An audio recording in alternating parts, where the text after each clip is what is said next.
Hello, my name is Tim Braun. It is June 8th, 2026, and this is my presentation on the endocrine abnormality of Addison's disease. So in Addison's disease, we're discussing a pathology or disease of the adrenal glands. The adrenal glands are hat-like structures that sit on top of the kidneys.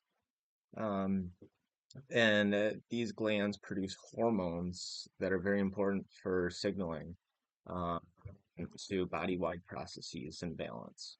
The two hormones that Addison's disease affects from adrenal insufficiency are cortisol and aldosterone. Cortisol is the primary stress hormone in the body. It kind of triggers the alarm system or um, kind of uptake of the rest of the body's fight or flight. It helps regulate blood pressure, energy mobilization, such as glucose, but also inflammation. It's also known to be involved in the sleep and wake cycle as well.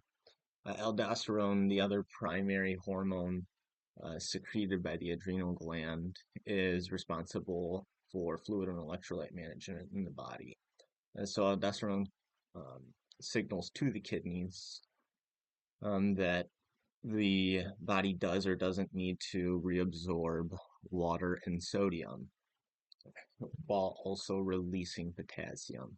And so this on and off signaling to the kidneys is what allows us to maintain euvolemia and electrolyte balance.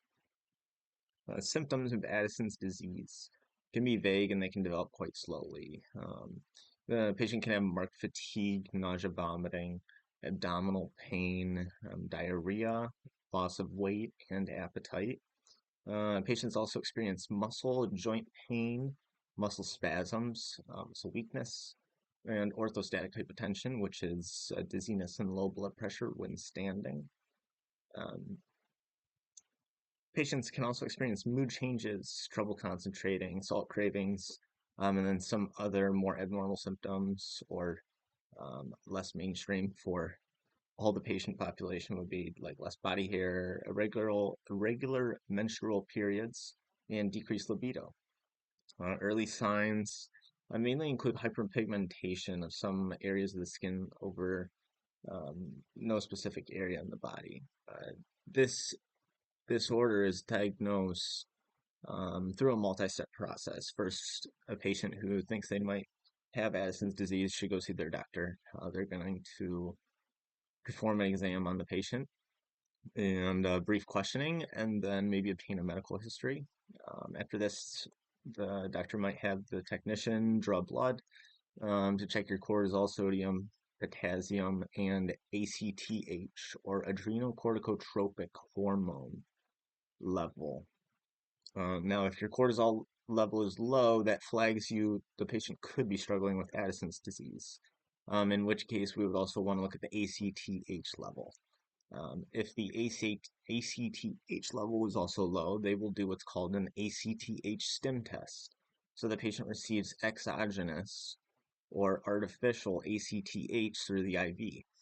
Now, blood levels are drawn before and after this administration to assess if there's a response to cortisol. If there's not a response to cortisol, you can further kind of narrow the spectrum of potential pathologies that could be causing the cortisol deficiency. There's some other tests that can be done, such as an insulin-induced hypoglycemia assessment, which basically rules out pituitary element.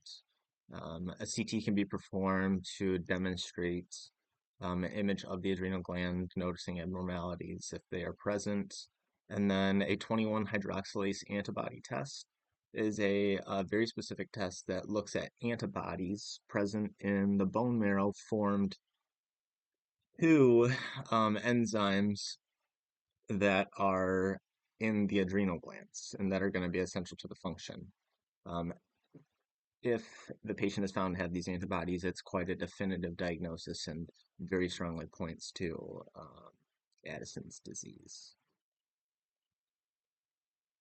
Common causes of the kidneys or the adrenal gland insufficiency and Addison's disease are 90% of the time autoimmune. So there's a body self-attack on the glands. But the other 10% of the time, which is much less likely, this comes from infections, most commonly known tuberculosis. And then treatment options include just replacing the steroid hormone levels that are low in Addison's disease. So you're going to replace the cortisol and the aldosterone with two different medications. And then it's also recommended that that patient has a steroid injection kit available, similar to an EpiPen, were they to need it. Thanks for listening and take care.